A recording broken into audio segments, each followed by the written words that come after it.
invite Abraham Isaac. He's the current team lead of the SOCAT team at Federal University of Technology, Mina. And the team have developed a solar-powered vehicle. They used locally sourced materials, and further testing is still ongoing to ascertain the efficiency of it. But Abraham Isaac. All protocols duly observed.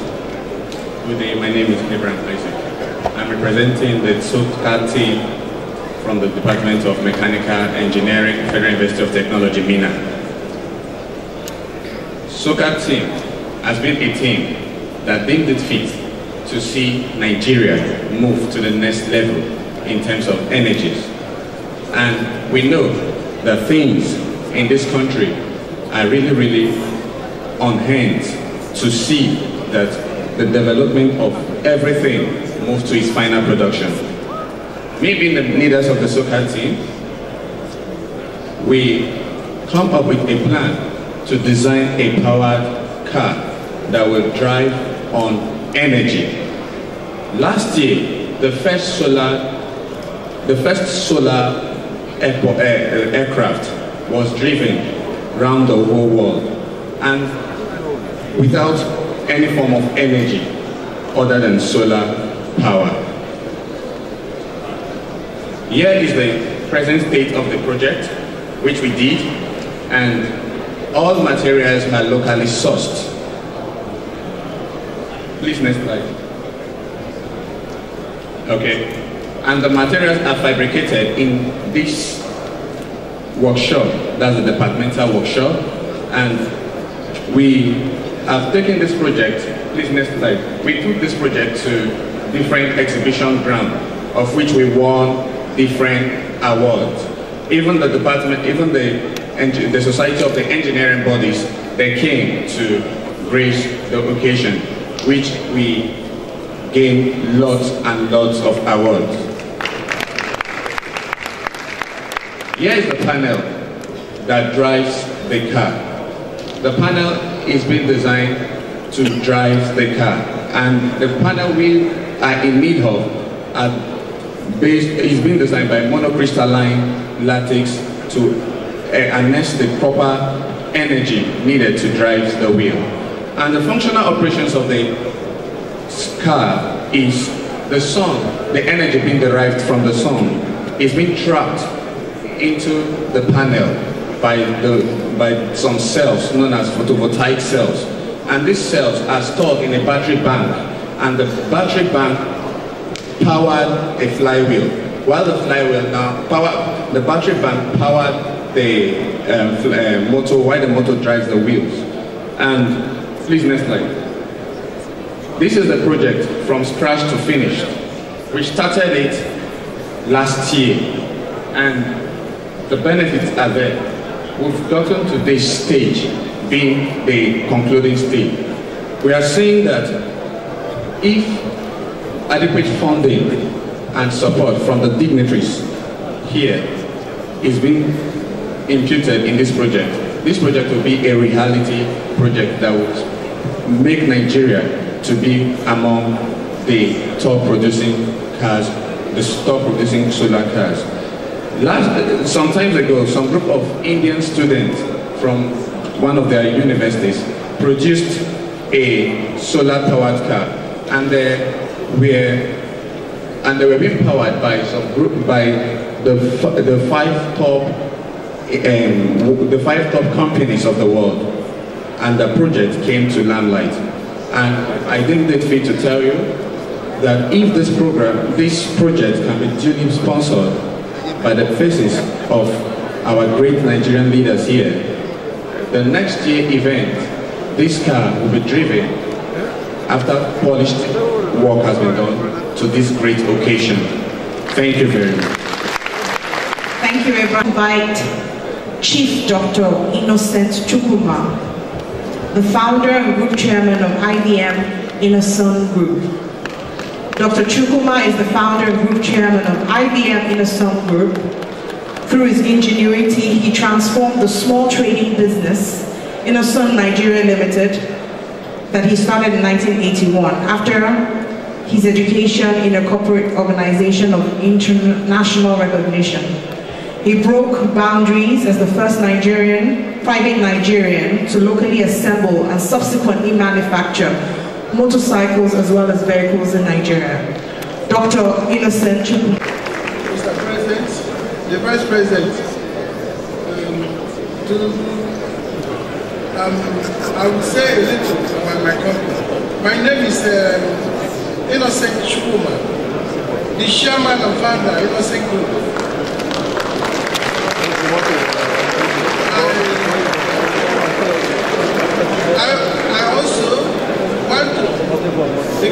I also want to tell you how I started.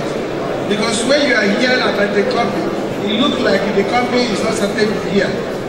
It was started in a village where we are living. And I started by trading before I entered into manufacturing.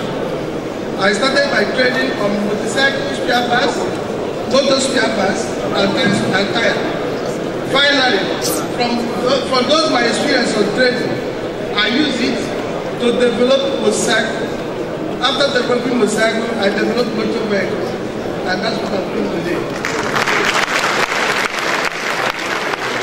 So that shows me that no matter where you are, no matter what you are doing, if you do it perfect, you will reach there.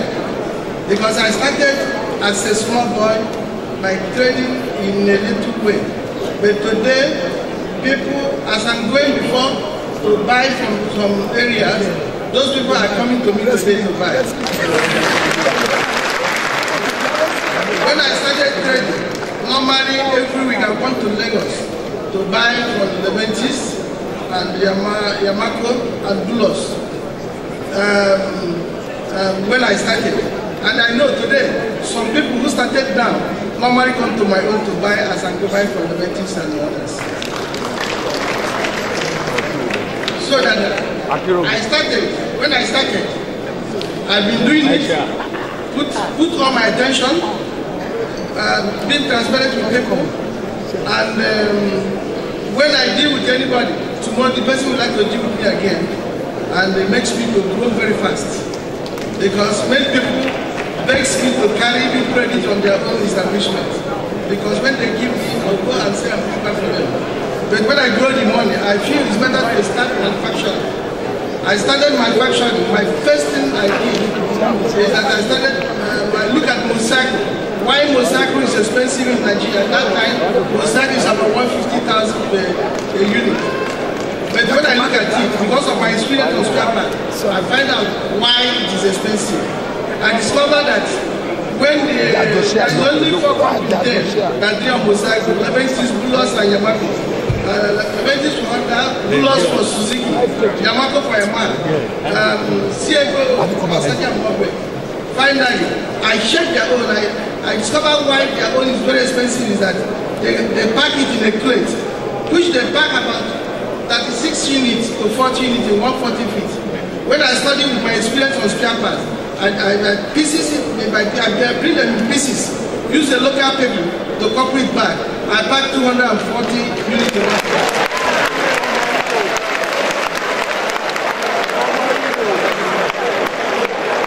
And when I bring it in such way, my price will be cheaper than all of them. They cannot match my price. And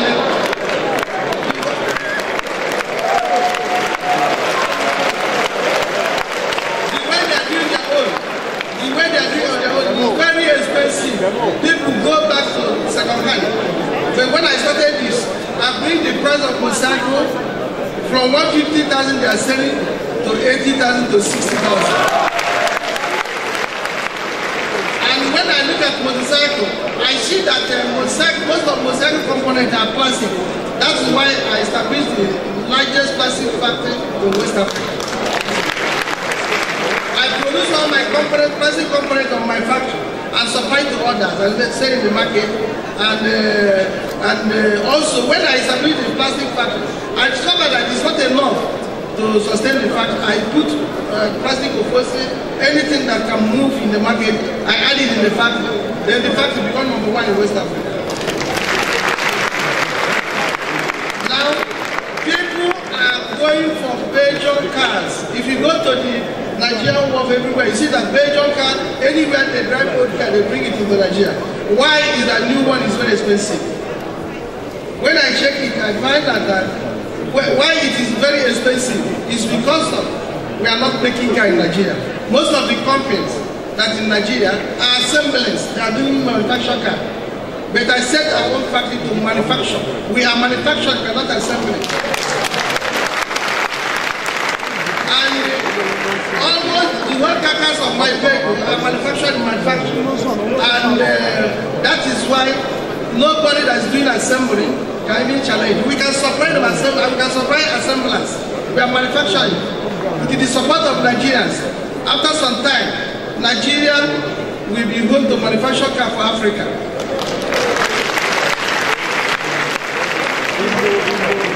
Yes, the young ones that the young one that enter into manufacturing. I have helped so many people to set up manufacturing. But most time, I discovered where they are having problem is about electricity. It's like, but I always tell them that when I started my own, the electricity in Nigeria is very poor. But today it has improved, so it's an advantage for me. Because I started when there is no law. It is not every time all environment will be good to start such thing. So I'm advising anybody who can be able to bring more ideas in anything existing, to improve it more, to make it better for everybody. Thank you very much. Good afternoon, ladies and gentlemen. All protocols observed. My name is David Aderomu and I'm the managing partner for Temple Housing Nigeria. Temple Housing Nigeria is a cargotecture construction company. And simply put, it means we build using shipping containers as our building blocks, which negates the use of cement and means our process is much quicker and much cheaper. Temple Housing Nigeria has been operating for 5 years now in Nigeria, and we've been fortunate enough to have concluded a number of key projects using our building methodology. We've done projects such as mobile toilets, mobile ATM units, mobile eateries, and we've done service office buildings which are also present here in Lagos. One of our buildings is actually made out of containers here in Lagos. As a short background into myself and how we actually got started in this business, I studied aerospace engineering at the University of Manchester. And after graduating, I worked for a few years in London within investment banking. After that, I moved to Nigeria in 2009 to also work within the banking industry. But after a few months, I decided to take the plunge into entrepreneurship and start a business with my business partner. I believe entrepreneurship is a very strong quality in most Nigerians, as it gives you the opportunity to really take your own destiny into your own hands. You're able to plan your time and you're able to impact the industry in which you are really serving. Why housing, you might ask? It's not a secret that there's a big housing problem in Nigeria. We haven't been able to meet the demand for affordable housing or even basic housing. The housing deficit as of now is estimated to be about 17 million homes, which is a big problem. And with a big problem provides an opportunity for you to solve. So we decided on container housing because we were opportune to witness a container construction in London. And the key thing was the speed of the construction and the quality of the output of the container unit. We felt that this is something that could be replicated in Nigeria and could really have a big impact into solving this housing deficit issue. Another reason for using containers is the eco and the green aspect of containers. There are loads of containers around the world, littered all over the place, and the shipping companies are mandated to always renew their inventory after 25 years. So that produces a problem of where to put these containers. So to be able to fabricate and transform these containers into habitable spaces to house Nigerian families seemed like a very positive idea and something that could really work here in Nigeria. One of the main projects that also influenced us was, this is one of our buildings we did in Lekki here. One of the projects that influenced our decisions was a 1,000 unit student housing development in Holland. Okay, so I can't get it back.